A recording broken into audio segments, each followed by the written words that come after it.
You're listening to the Wilmac Wire, the podcast that's designed to give you a glimpse into a growing SaaS company, specifically in the realm of customer interaction technology. From customer experience to data management, we'll talk about it here. Thank you for tuning in. All right, let's get started. Thank you for tuning in to this episode of the Wilmac Wire. My name is Emily Miller from Wilmac Technologies, and I am again joined with two guests this week. First of all, we've got Steve McDonnell. You've heard him on the podcast before. He's been part of our industry now for 15 years. He acquired Wilmac in 2022 and has been pushing growth ever since, and he's the president and CEO of Wilmac Technologies. So Steve, thanks for joining us on the Wilmac Wire today. And joining him, we have another awesome analyst on the podcast this week that we're excited to have a cool conversation with today. And that is Jon Arnold, the principal of J Arnold Associates. And Jon, I'm going to run through all of your sweet accolades to brief our listeners on how cool you are. But we'll run out of time. I know. I dumbed it down. Trust me. But it's a very impressive list. Just to give a high-level overview, so Jon is an independent research analyst, and he provides thought leadership and go-to-market counsel that focuses on business-level impact of disruptive communication technologies. So what does that mean? That means his core areas of expertise fall into unified communications, cloud platforms, so think UCaaS, CCaaS, CPaaS, AI, which we'll talk a lot about today, speech technologies, contact centers, and customer experience. So right in the realm where Wilmac lies. Jon's also been consulting since 2001, and he founded his independent analyst practice in 2005. So congrats on 20 years, Jon. Thank you. But you'll find his thought leadership in publications like Contact Center Pipeline, Tech Target, UC Today, and No Jitter. I also noted that you'll find him traveling the world for conferences. He just got back from Croatia last week and was telling us all about it. But Jon's actually not too far from us in Rochester, New York. He's just across Lake Ontario from us. So, I mean, if the ferry was still here, we might have traveled across it to record this podcast in person. So, Jon, thank you for joining us on the Wilmac Wire today. Okay, thanks, Emily. Good intro. Happy to be here. And yeah, that ferry, I think it came and went a couple of times, and I don't think it's running now. No. That was one of the first things I found out when I moved here, was that there used to be a ferry to Toronto. So I never was graced with the presence of it. I heard recently the actual ferry is down in Australia. Well, like the boat? The actual boat. Oh my gosh. That's put it to use somewhere. Yep, exactly. Yeah, all right. So, Jon, we'll chat a little bit more about kind of your analyst experience towards the end of this episode, but we're just going to start off by jumping right in. I mentioned one of your core areas of expertise is AI. And when I was reading this on your website, Jon, I liked how you made the distinction that your expertise in AI is both in the workplace and in customer engagement. Everyone's talking about it. What's your take on AI? Can you just tell us a little bit about what you're seeing, what you're thinking? Well, sure, Emily. And I mean, you guys are living it every day with your customers and your tech partners. And the first thing I always say with AI is that it's a term, artificial intelligence. It's not new. It's been around since the 50s, and it's one of these technology movements that has had a lot of false starts, and more so than most, but it's still with us, and for better or worse, it's finally reached a point where it's kind of ready for the masses, so to speak.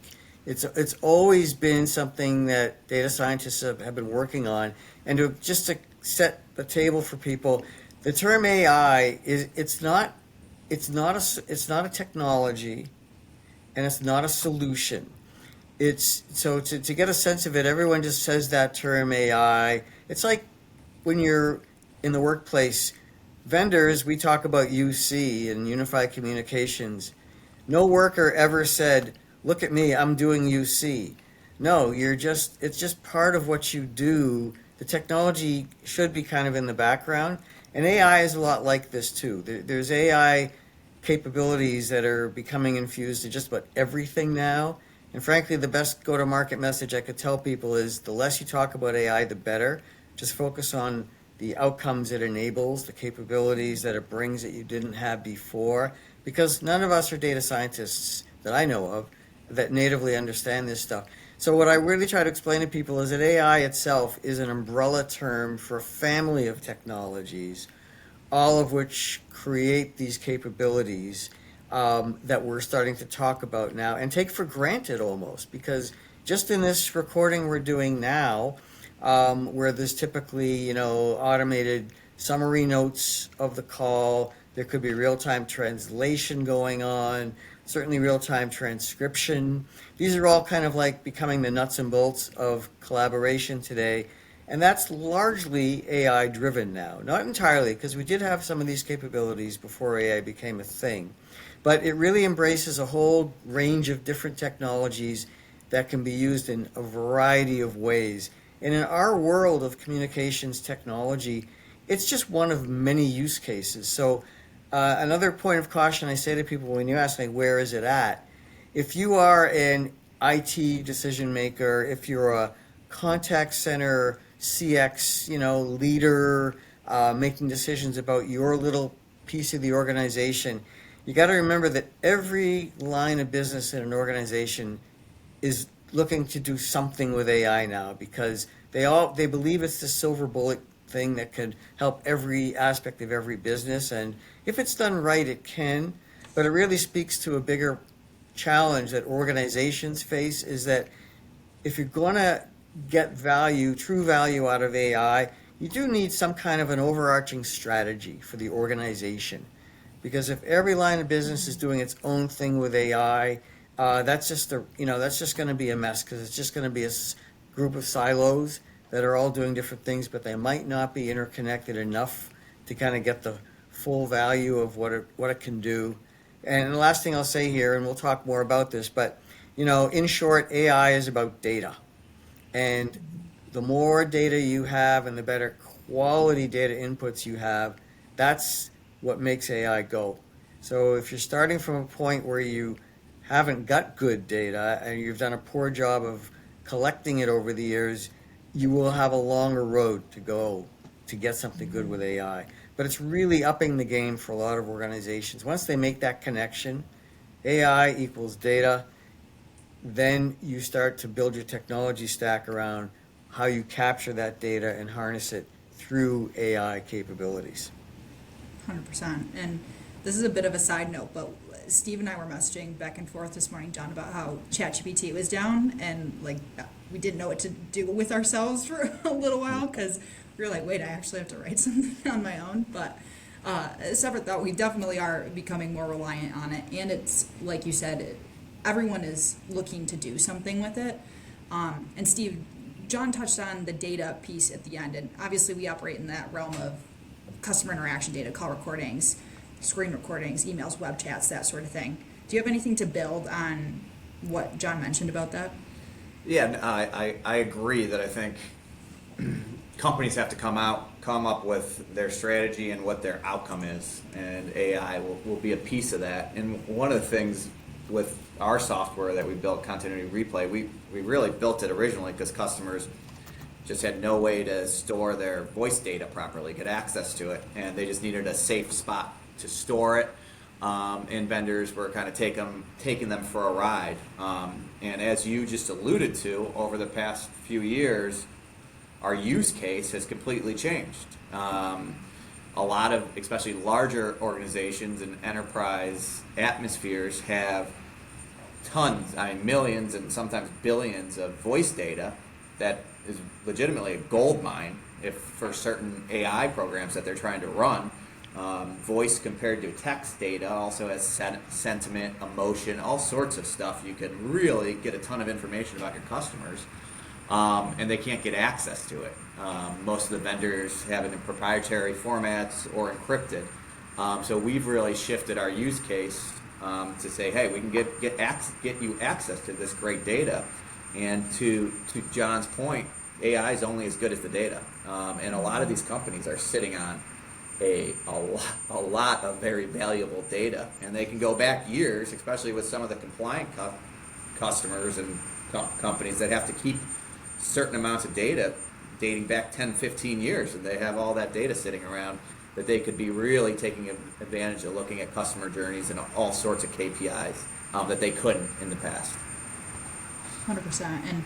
And John, that leads us really well into our next question. So with what just Steve talked about with the voice data piece, the customer interaction data piece, do you think businesses are underestimating the role of data in building their AI strategy? Well, yeah, I do, for all the reasons you just covered, and I think that, so there's a term called dark data, which is basically all the it's just all the everyday conversations that happen in the workplace and offline in the contact center that normally don't get captured. It's just what we did. If you go back before we had VoIP and telephony, when it was just all PSTN, everyday analog calling, those calls weren't recorded, right? When the call ended, that was it. There was no record of it, no trace of it.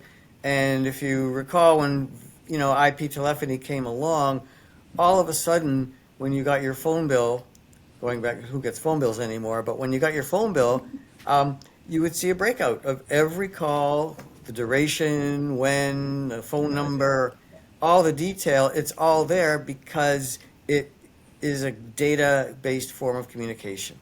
And so with the question you're asking about underestimating, so yeah, when we think of data, we tend to think of numbers, right? That's one definition of the term data. But what we're really talking about is digital information. And so the underestimating is this idea that when I mentioned about needing some kind of a broader company-wide strategy for AI, is that this is really about digital transformation. And the reason why people are getting so excited but also frustrated to say, all this data is around us, but we don't have a way to do anything with it, it's because we have now got more digital technologies and digital forms of information and less that were traditionally analog based, right? So we used to have pen to paper, as I said, TDM based phone calls. There was no data associated with that. But now most forms of text are data, like all emails now, they're data, all our chats are data. So even though they're text, they're captured in a digital format. And it's relatively recently that all our voice conversations have truly been data. Which, in other words, if you keep thinking about voice as, a conversation between two people, or what happens when people get on the phone and talk, that's kind of a very analog way of looking at it. And it may be true, but we talk about what's really important is what we call the metadata. It's the data around the data. And so you talked earlier, Steve, about sentiment, right? AI can pick up the sentiment in a voice conversation that if you were just, transcribing the content into text to make it more data friendly, you wouldn't pick that up. You wouldn't catch it. But AI has all these different layers it can capture. So the idea here is to think of every form of communication as a form of data. Then all of a sudden you can understand why it's so rich, because what AI is really good at now or potentially good at now is deriving value from that data. Like, there's no point in recording all these conversations if you can't do anything with them. Yes, for compliance, you need them literally for the transcription to confirm that, yes, I authorize you to sell these shares at this price. That's a very transactional form of information. But what we're talking about with AI is we're beyond that now. We're not just about the accuracy of what was said. It's, what the intent was, how it's tied to other things. And like you said earlier, Stephen, yeah, it's this journey, right? Because now you have all the kind of digital crumbs that can all be captured in with one set of tools. Now, yes, you can kind of like get the trees from the forest kind of thing and start looking for kind of the end-to-end kind of interactions, and you can identify exactly when good or bad things happened. And that's really the bigger picture thing that, we've not normally done in business, whether it's a contact center or the workplace. So this is opening up new ways of thinking about what creates value in the workplace or creates value for customers. Because it's like we can't think about it if we don't have the tools. But now the tools are present. It's debatable how effectively they actually work, but we're on the right track. And, it's like you say, Emily, well, we're becoming pretty dependent pretty quickly on these things. It's hard to see any going back at this point. There's still plenty of room for this to fail big time, yes, but the kind of money that's being put into this to make sure it happens, it's almost, I wouldn't say too big to fail, but, the extent to which these big vendors, the really, the what we call the hyperscalers, have gone so all in with this, frankly, it's getting hard to see how there's any other way of doing things right now. And we're just at the very beginning of what could come of all of this in terms of how it's going to transform. But it all comes back to digital transformation, because the further a business is along on its journey to digitizing things, the more data points it's going to have in its arsenal to drive AI engine, because that's the secret. It's the more data, the better the data. That's where AI will have value for you. So that changes the way you architect everything about your business. Because all of a sudden now, your real objective is, it's not these conversations we're having, it's the data that's associated with them and how we pull them all together. John, Definitely. And sorry, Go ahead, Steve. when we talk, you got into a little bit about the customer journey and all the cool stuff that you can really figure out about your business and the awareness of what's going on in your business to push forward and make the correct decisions. When I look at like a tier 1 bank, they do have voice data and all sorts of data dating back many years because of regulatory purposes. They have to keep it. Are they ahead of the game of, say, someone who only has the real-time data and is starting to store it, where they can actually go back and grab all that data? Are they already ahead of the curve if they get to where they need to be because they have so much more data that they've kept around? Well, potentially, yes. I mean, it's not about who has the most data wins. It's how you use it, and because if you're keeping the data for compliance purposes, you kind of are by default ahead of the game, just because it's a discipline you've had to have. And the thing that makes that important is not so much that you have the data, but the kind of like what I see as the real levers of what makes all of this go is the fact that, first of all, we wouldn't be having this conversation at all, actually, if the pandemic didn't happen, because the pandemic forced a lot of companies to accelerate their cloud deployment plans, and without cloud, there's no AI. So AI is 100% dependent on the cloud, and because now the cloud has become the standard for just about every, IT deployment now, those pieces are in place to enable AI. And why that's important is because the cloud has the scale it can support means that it's a very cost-effective model. Yes, it's CapEx. It's OpEx, and so the cost never ends. But the cost of storing data, accessing data is fairly low. And why that's important is because you won't go broke just because you're going to have all this data. And what makes AI really, really go is its capacity to process large amounts of data, at scale and at real time. That's where it has ability that's beyond what humans can do. It's just simply that. So if you've got that 10-year archive of data, that's like lunch for AI. It's not phased by it. But if you didn't have AI, you'd be going in circles trying to figure out what do we do with all this? Yeah. But so it's not a problem for AI. So that all of a sudden makes it, we can do something with this. Whether you get the real outputs that truly matter is debatable at this point. But the point is that it puts you in a position to do it. And so, for businesses that haven't been under really heavy regulation or compliance, they can catch up fairly easily. It's just a matter of, like you say, going through all those call records, transcribing all those emails, putting them into an engine where it can pick up all this stuff. And also, too, because voice and conversations are very, we're very anachronistic the way we communicate. We don't use consistent language all the time. AI's gotten really good at handling, what we call unstructured data, right? It's all the pregnant pauses when we speak. Well, what's that person thinking? And then, oh, we have the video. We can see their eye, what they're looking at, and how they're expressing their. It can start of deducing from that. Is this a hostile kind of a message? Is it a friendly message? That kind of thing. So AI is getting better and better at doing all that stuff. And the last point around this too, by the way, is the other thing that's really important about AI is it's really good at pattern recognition and detecting anomalies in those patterns. And again, the more data you have, the more accurately you can define those patterns. And that's where it's really good. When we start getting into issues like fraud, then it can red flag potential risk scenarios much faster than humans can. And that's so when you start getting into talk about risk, that's where the compliance people and everyone who's dealing with that level of stuff, especially in banks and personal financial data, that's a really important space.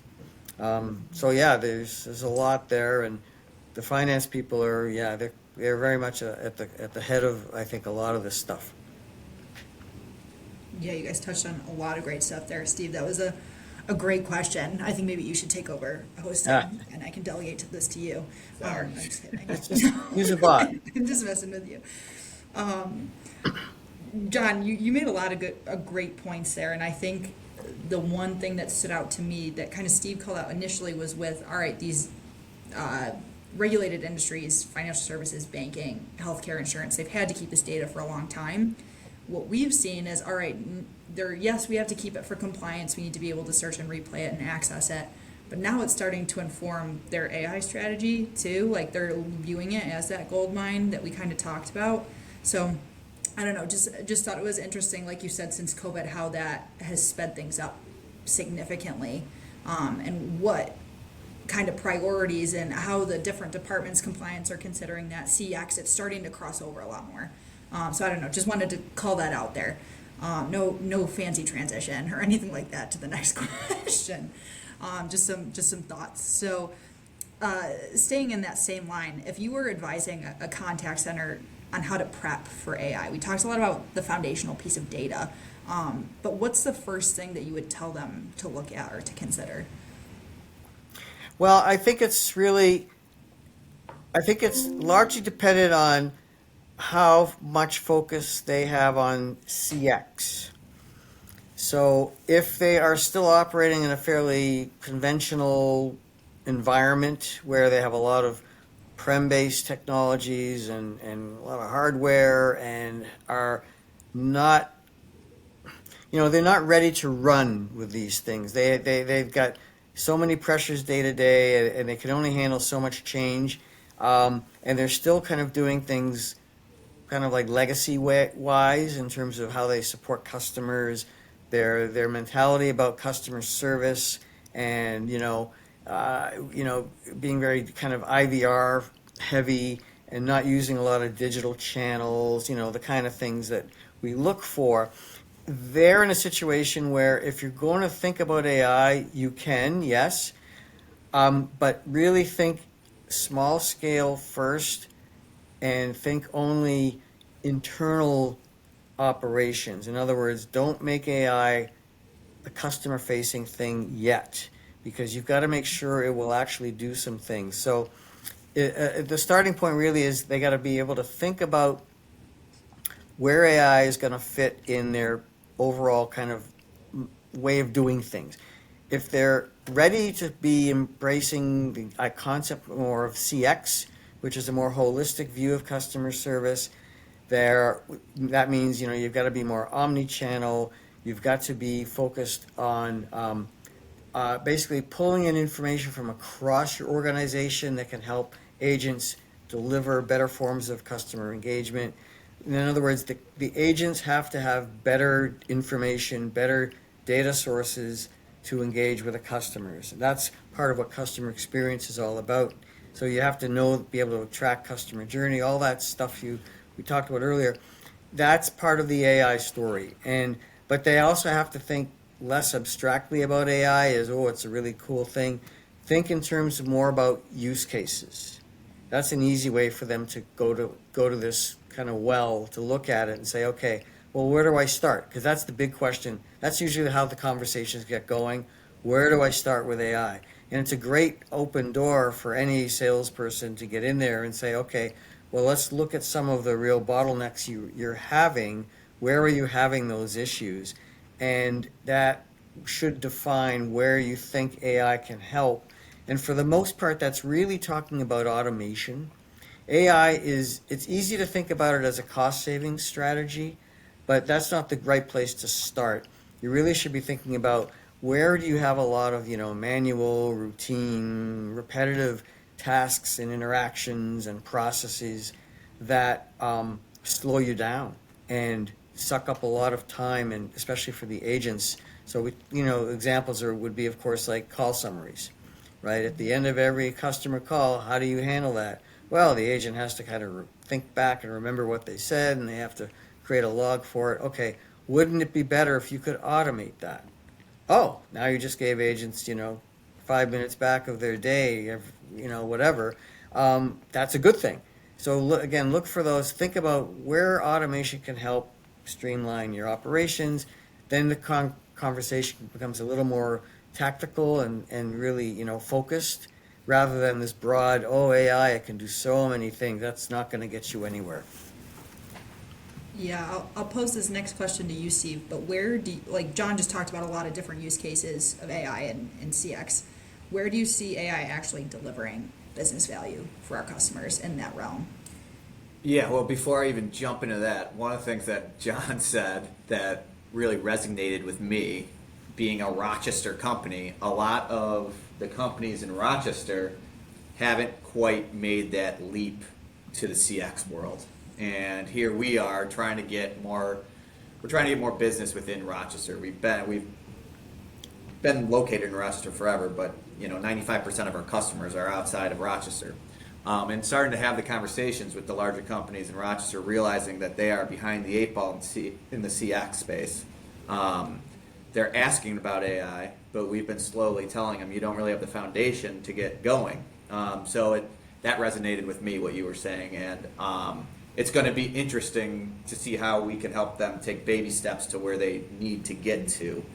And we haven't really approached it as, hey, do some AI internally maybe, and that could be something that we could help them out with. We've kind of been like, hey, you might have to start looking to move all your on-prem hardware stuff up into the cloud. That'll be the first step, and it is a surprise to see how many Rochester-based companies still have not done that. Yeah, and just tell them, do you want to be another Kodak? I don't think so. They'll understand that. It's right? I mean, it is spot on. Yeah. And to Emily, to your point, when I'm looking at it, when I'm going on calls with sales reps, again, I'll kind of echo what John said. For the past year, I've seen, we've always been in the contact center world. Automation has been around. It's not really, is it done well? Who can get it to work well? But the space has been there within speech analytics or anything like that. So I think right now what you're seeing is automation is much easier than in the past. And contact centers and back offices are taking advantage of that if they're doing it well. So I think that's the first step. The more conversations I'm having with people, conversational AI has definitely jumped up more than the past few years. But probably during COVID, a lot of VCs and PEs were throwing money at conversational AI. And then you demo it, and it still didn't seem like it was really where it should be or where they were saying it's going to be. And even today, it's not as a sure thing as just taking an automation piece of it. But I do think that's probably the next evolution in the contact center, to get the conversational AI working. Maybe not as well as they hope it to be. Someday it will be there, but that might be the next step. I don't know, John. Are you in depth with the conversational AI world? Well, yeah. So it's you're touching on something that's really important, and that is that if you just listen to the vendors, you would think that everybody is in the cloud, and everyone is, knee deep into AI. But the reality is, I think at least 40% of the contact center market is still prem-based. And it's not a necessary condition to fully move to the cloud to get AI. You can be prem-based. I think you mentioned Verint as a partner. Yep. Right, we've had these conversations. I've been, at their analyst events, and that's one of the questions I've asked, because I don't think it's a narrative that hasn't been well communicated by the vendors, because you're assuming everyone's in the cloud, but you can do a lot with AI being prem-based. You can't do it all, but you can still get some of the benefit, and that's where we start, thinking about automation. There's analog forms of automation. You just say, well, are you thrilled with your IVR menus? I don't think you'll find anyone who will say yes to that. It can handle certain things very well, the most basic of things. But, you just say, could you imagine if, 25% of your inquiries instead of 5% were automated? Imagine what you could do. And then the bigger picture to all this, too, with automation is the reality is that call volumes are only going to get bigger. And I'm using the word call in a very loose way. Interaction, points of contact will just be more, because there's more channels now, especially with digital, right? When customers are coming in over mobile and over social and, all the chat channels, then all of a sudden, you're getting it from 10 different directions. The volumes are just going to get bigger, and you cannot and shouldn't be just trying to address this by hiring more agents. Nobody can afford to do that. So somehow you've got to be able to automate to handle these higher volumes, because they're only going to grow. So it all points to how can you use automation to make customer service better? Well, you got to kind of graduate from legacy IVR to kind of like the next generation, which is this conversational AI kind of capability. And again, chatbots, most people have pretty terrible impressions because they've had crappy experiences. We all have. But then you say, well, when was the last time you engaged with the chatbot? So if you said it was 3 years ago, you say, okay, correct answer, but try it today, because that's the difference. That like conversational AI is kind of like the next kind of generation of AI capability that goes beyond those kind of robotic, static kind of, interactions that you could do with bots. And, once you can train bots effectively where you can trust them, then all of a sudden they're 24/7 machines. Then you can just do this all day long, and they can, you don't have to worry about it. There's some magic to that, because they don't have that capability right now. Yeah, definitely. The conversational AI piece is a good part to bring up, Steve. And I never thought about it as that next gen. We're always talking about the next thing. So it's interesting to hear your perspective on it, John. Since we're running a little short on time, John, I just want to ask you that you've been covering this space for a long time. What's kept it interesting for you? Constant change for sure. This is not a line of work you get bored at. You mentioned starting out. So the first areas I had to look at as an analyst was I used that term earlier, VoIP, voice over internet. And that was, of course, the successor technology to analog telephony that we've had for 125 plus years. Back then, that was all I needed to focus on. I didn't have to know about anything else. Just VoIP infrastructure, what the telephone networks need to use this technology. That was the world. But then, as you stick with it, as it matures, you mentioned there's like concentric rings form around it. So you go from VoIP, then unified communications came along, then cloud came along, and then UCaaS came along, and then CCaaS comes along, and then it's mobility, it's 5G, and now it's AI, it's digital. So all of these pieces are all connected.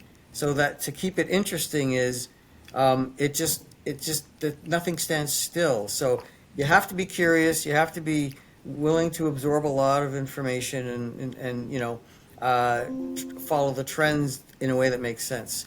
And after a while, you do things long enough, like in any other line of work, you kind of can see the bigger picture, and there's value in that, because a lot of people are only look at like maybe one technology or one vendor or one industry. But so this industry-based perspective is kind of where analysts, I think, bring a lot of value to kind of step back and look at the bigger picture, you know? So we're not like the deepest experts on any one particular vendor, but we know enough about this family of technologies. And if you ask me a year from now, come back to us, I have no idea what next year's going to be, you know? Probably AI, but there could be something entirely new that just blows it away, and there's something else we haven't thought of, right? Right.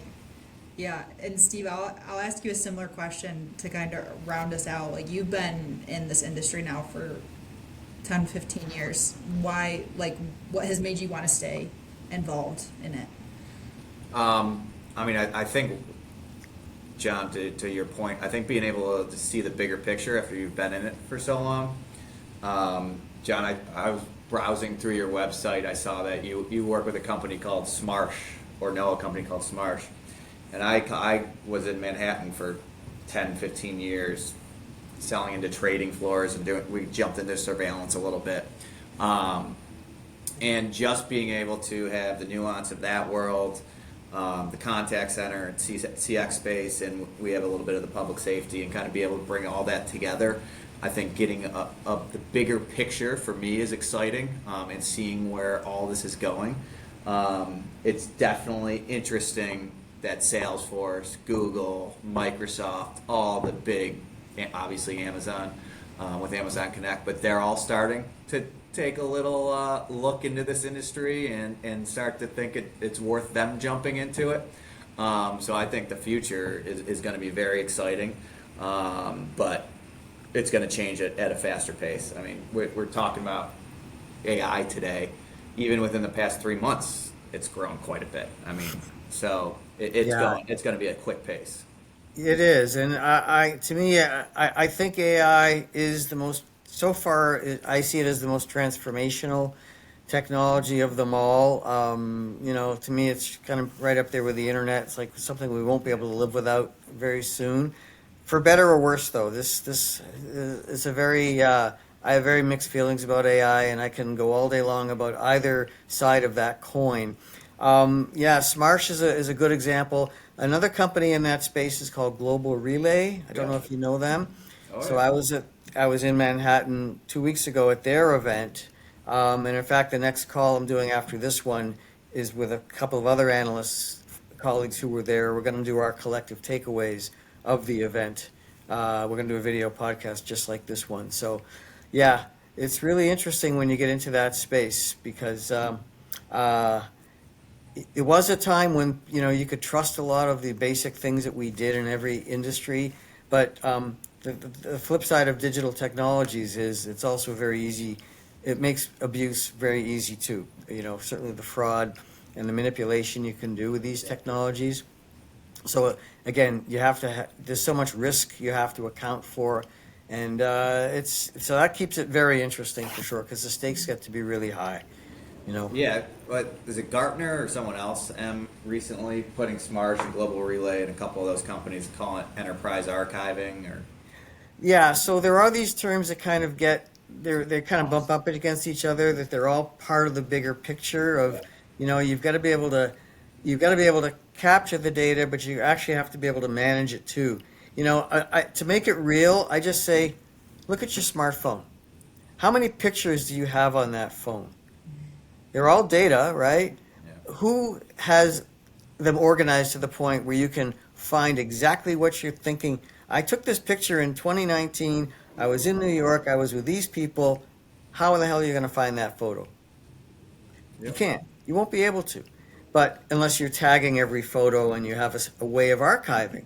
And just think of that on our personal level, and think about that with organizations. You know, it's infinitely more complicated. That's what those companies provide. Yep. And I got a real eyeful of that at the Global Relay event, saying, yeah, I can see why companies need this stuff, and they need infrastructures and architectures that are built to manage all this stuff. Because if you can't access it, it really doesn't have any value, right? So forget about what we're doing. I think the business is doing digital archiving for your music, your photos. No one has a handle on this stuff, right? No, it's amazing. Part of the reason why we built Continuity was we feel we're strong in the voice. So Continuity Replay, we go up against Global Relay and Smarsh, and our kind of tactical advantage is we know how to get to the voice data versus them, where they're more structured data. But very interesting companies that I look up to and try to pattern what we're trying to build. That's not our reselling company. That's our kind of startup, trying to pattern after them and how they've grown. They're obviously not the behemoths of a nicer Variant, but they're great companies. Yeah, and they're solving, they're tackling big problems. Yep. So there's a good business for that, for sure. 100%. And that's why it's fun to have these conversations too, because you look at the Smarshes and Global Relays on more of the compliance, archiving, management side, and then you're also talking about the value of that data and how it contributes to the CX side. So we're straddling some pretty cool subject areas. So, John, any last thoughts before I wrap us up? Stay curious, but also, anytime you talk about AI, just be focused about it. Don't get too caught up in the hype, because there is a lot of hype and right now, and I think we have more hype to go until things kind of become more real, because you've really got to. Companies can spend a lot of money on AI and get no results, and that's for your customers. It's like make sure there's a way to kind of measure the value of what you're getting, because you can spend so much time capturing this data and getting nothing of value. 100%. All right, John, Steve, thanks for joining me on the Wilmac Wire today.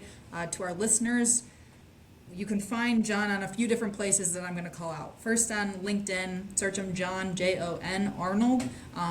He's almost at 100,000 followers, so I would definitely go give him a follow to help him get to that 100K. Good, come on in. So you can find him on LinkedIn, and he also, from personal experience, I've seen the beautiful pictures he posts from the cool places he gets to go to. So highly recommend checking that out.